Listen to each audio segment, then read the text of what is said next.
is up, you guys? It's a new week, so you know what that means. It's a new episode. This episode, we're talking Ravens versus Texans, and we're also going to talk Green Bay versus the San Francisco 49ers. Everything that I saw from the game, what I saw from Lamar Jackson, why I think he is the clear-cut favorite to win MVP, and why the Baltimore Ravens might be the best team in the NFL right now, and why I think the Texans are just a few pieces away, but next year is definitely going to be an even better year for them. We're going to talk Green Bay and how they pretty much gave away the game that they should have won against the 49ers, and kind of what I saw from Brock Purdy. So let's get into the episode right now. We're going to start the highlights in the third quarter. It's 10-10 at this point. Big kudos to the Houston Texans, man, because I feel like they went out there and fought as much as they could. They had the special teams touchdown, with the return. Their offense was struggling. One thing that I want the Texans to go get possibly this offseason is just building a stronger O-line. I know that they had some injuries, but if you watch this game, you just saw how this Ravens defense just bullies people. But on the offensive front, they went into this second half, and you could tell that Lamar was like, all right, we got to put our foot to the gas and not hold up. He starts, that entire possession with really methodical throws. And then it's like, hey, I'm going to tuck it and go. Because, again, it is hard to game plan for Lamar Jackson. If he's sitting there in the pocket with the intention to throw the ball and he sees those gaps are open, he's going to run. And if he's getting those blocks, then he's definitely going to the end zone. So it always works in their favor in that regard. But then if you look at their defense, man, this Ravens defense to me is how they envisioned football to be played. It is physical. It is aggressive. It is in your face. They want to cover, but they definitely want to collapse the pocket and put pressure on you. They tackle. That is the number one thing. This is a tackling team. I know right there they missed that tackle on Singletary, but this is a tackling team. This team literally looks like old school Ravens football with Ray Lewis. Like, I know people keep saying that, but it's true. It's like it's reincarnated. They get stops when they needed them. Also, too, I will say this. The Texans did actually become victims of penalties in this game. They said it was super loud in that stadium, so a lot of false starts and things like that. But then you look at this offense, just holes in the defense and Lamar Jackson hitting his people.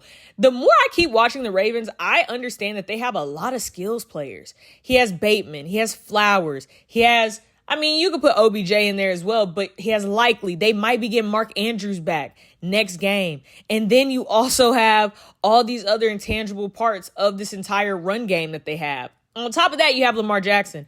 They're just a very stacked team from offense to defense, special teams. I think, they're one of the most complete teams in the NFL for sure. Look at this jump pass. Give it up to Likely. Just go hoop and go get it. Come on, man. Think about it. This was a tied game going into the third quarter, and now it's the fourth quarter, and they just keep scoring. So it's scary when you see that they could just turn on the gas like that. They could just flip that switch and know what they need to do. All the intangibles are there. The only people standing in the Ravens' way at this point will be either the Bills or the Chiefs. And if you ask me, they have all the necessary tools to beat either team. But CJ Stroud tried his best. When you got pressure coming to you like this, it's just going to be a hard game for you, okay?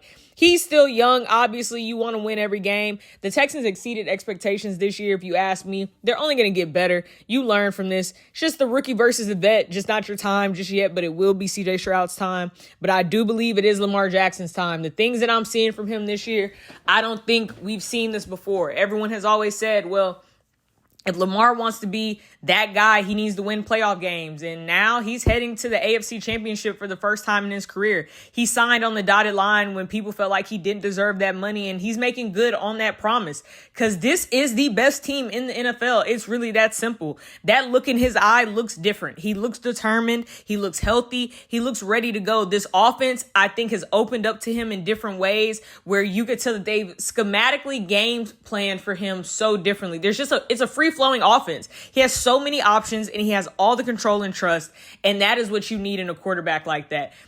4 touchdowns for this game. He came up big. Again, I want Zay Flowers just to start running straight, okay? We don't have to cut back and all that. Just run straight. I promise you Zay Flowers can outrun everybody. Just run straight. That's it. And then, obviously, you have the home run touchdown. At this point, the game's over, right? That's it. The Ravens are going to be awaiting to see who they play, but they're the favorites to me right now. Let's get into this Packers 49ers game. I'm just going to say this. The Packers should have won this game. I am actually amazed that they lost this game because the 49ers did not play great. But let's just get into the highlights. If you're the Packers, there's a few things that you can't do. At this point, we're starting the highlights in the fourth quarter because you have this big run by Aaron Jones, and you would think that they would capitalize on this, right? Like, to me, I'm thinking this is the dagger. They're finally gonna score 7 points because throughout this entirety of this game, the Packers decided that they didn't want to score touchdowns when they needed them. They couldn't hold on to the ball when they were clearly getting interceptions thrown their way from Brock Purdy. And also, they end up missing a field goal at a point of this possession that would have had them at 24 points, and then if the 49ers would have scored, it's a tie game and it's OT. They didn't capitalize on any of their momentum. Clock management was bad. This is fourth quarter, 6 minutes.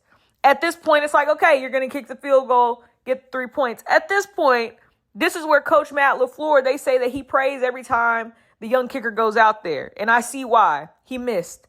So now I'm seeing why Matt LaFleur is praying every time his kicker goes out there. 21-17. Can you trust that your defense can get a stop?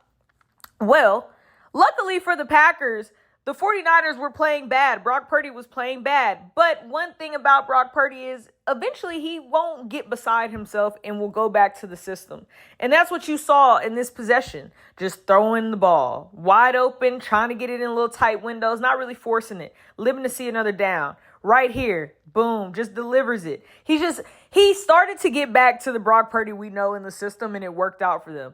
And then you just saw him take control. Number one, Christian McCaffrey as well, like big part in all of this because he had a big run in third. He just was carrying them at one point, So I'm sitting there watching the Packers this defense can't hold up. It just can't do it anymore. At some point they could, but they couldn't now. It's a minute, 50-something seconds left. Look at this. Brock Purdy's just going to run. It's open daylight and green grass in front of him. He's just going to do what he needs to do, and he sets up the team perfectly. I don't need to just truck somebody and lower my shoulder. Let me just go down because guess what? We have Christian freaking McCaffrey that no one could ever stop, and he's a man on a mission. Y'all can't tackle him anyway. Boom, touchdown. Now we have the lead. Now you're going to sit here and let the Packers try to figure out if they can actually do something. Now, if I'm sitting here telling you that a head coach is saying he prays every time his young kicker goes out there, you would assume, hey, they're not really trying to play for the kick. They're not really trying to go to OT. They got to go score 7, which they should have been did. I'm telling y'all, the Packers had so many opportunities to put this game away and didn't. They left like 13 to 18 points on the board. Like a lot of missed opportunities. Now, fourth quarter, minute 5. Okay, boom. Pretty good throw. Was I a little confused at some of the play calling at this stretch for the Packers? I was, but I'm going to let it ride. This is where this confuses me. Now, actually, we're going to pause for a minute to actually discuss this. It is 24-21. It is the fourth quarter. It's about 50-some seconds. It's 1st and 10 for the Packers. They have a pretty good number of timeouts left. Okay. Why would you think that you should run out of the pocket and then throw across your body to cross the other side of the field, and we all are wondering who you're throwing to when there's nothing but 49ers jerseys? This was the worst throw that Jordan Love could have done, I think, this entire season. And I mean that. This season has been so good for him. I know what I saw against the Cowboys. I know what I've seen from him this season. He progressed so well. And to sit there and pretty much surmount all of that to this horrible throw actually made me sad for him. Because he played better than this. You know what I mean? Like, to sit there and lose this game essentially because of just a bad throw, like a literal bad decision. You don't have to do this. It's 1st and 10. I get the clock's ticking, but you also have your timeouts because your coach didn't want to use the timeouts when he probably should have during that defensive stretch where the 49ers score. So you had timeouts. Just throw the ball away. Live to see another down. See what you could do. You know you need to score, but if you got to put your kicker out there to try to get this thing to OT, then that's what you got to do. But you didn't have to do that because throwing that horrible pass and that horrible decision guaranteed that y'all were going to lose. Simple as that. He threw this with confidence to 3 other people surrounding one white jersey. Man, it's just a tough way for the Packers to lose. I thought they played a really great game. The 49ers did not play great. They started really slow. Brock Purdy looked rusty for sure. He struggled, but that last drive for him was pretty good. He did what he needed to do to set his team up for success, and that's what happened. The defense came up big for the 49ers because, again, when you're not able to take the opportunities that are given to you, certain defenses will make sure you never get those opportunities again, or offenses will definitely punish you for it. Again, the 49ers are blessed and very favored to have Christian McCaffrey on their team. We all know that he really carried them in that second half. They have a really good defense with really good linebackers. And they should also be lucky that Jordan Love decided to throw literally one of the worst passes he could have thrown this entire season. So, tough break for the Packers. Young team with a lot of talent. Expect them to go into the offseason and possibly get a wide receiver number one. And if you're the 49ers, now you're looking to see who you're going to face. Is it going to be the Lions or the Buccaneers? And I'm sure for the 49ers, you're probably hoping it's the Buccaneers, but we'll see.